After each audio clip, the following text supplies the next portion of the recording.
paboritong McDonald's food. Unang kagat pa lang siguradong mapapangiti ka na.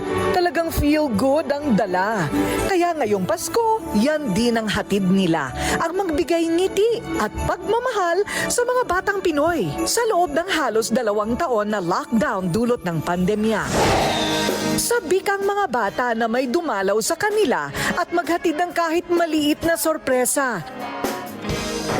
Bawat bata dito sa Bahay Bulilit, ma'am, ay naging malungkot dahil sa pandemya at sila ay nanatili sa loob ng kanilang mga bahay. Hindi sila nagkakaroon ng pagkakataon na makisalamuha sa ibang mga bata at ibang tao. Kaya po sila ay medyo na-deprive yung kanilang karapatan bilang bata. Ang simpleng kahilingan na ito ng mga bata sa Ronald McDonald Bahay Bulilit sa Balara, Quezon City ang isa sa mga naging inspirasyon at inisyatibo ng McDonald's para magbigay ng ngiti sa pamamagitan ng McDonald's Kindness Kitchen. Bukod sa mga frontliners at volunteers sa mga ospital, kami din po ay namahagi ng mga pagkain sa community centers, quarantine centers at ngayon po ay pati na rin sa mga vaccination centers.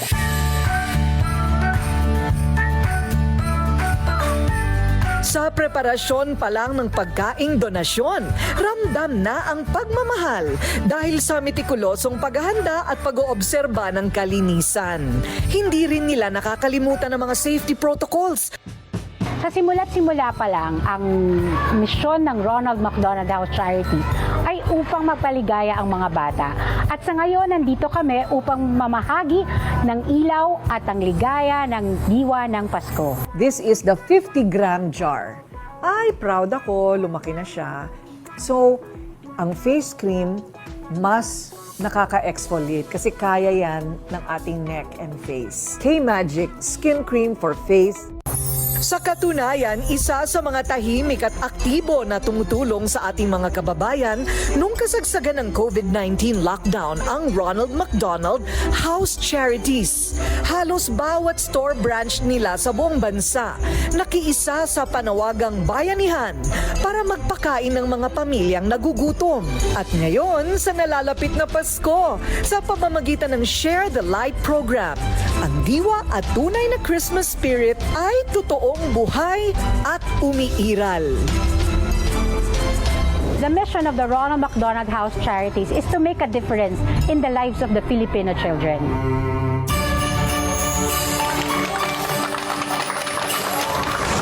Dahil ang Pasko ay para sa mga bata, tulong-tulong, sama-sama at puno ng pagmamalasakit. Mahigit ng 7,000 na mga bata ang kanilang napasaya. Baka sa mukha ng mga bulilits ang excitement sa regalong Happy Meal toys. May take-out pa ang paborito nilang crispy chicken fillet. Meron ding proyekto ang Share the Meal. Bibigyan natin ng pagkakataon ng ating mga customers na mamili ng kanyang beneficiary na bibigyan niya ng maliit na handog ngayong Pasko. Lubos po ang aming pasasalamat sa aming mga corporate partners at media partners na patuloy pa rin tumutulong sa McDonald's Kindness Kitchen at sa publiko na patuloy na nagdo-donate. Malayo ang narating ng inyong mga tulong dahil nakapag-provide pa rin po tayo ng mga McDonald's Kindness Kitchen meals nationwide. Kung akala ninyo yan lang ang regalo nila sa atin, nako, eto ang treat nila paggabi. Mabalot man ng dilim at kalungkutan ng ating buhay, hindi pa rin mapipigilan ang pagdiriwang ng tunay na diwa ng Kapaskuhan, lalo na para sa mga kabataan.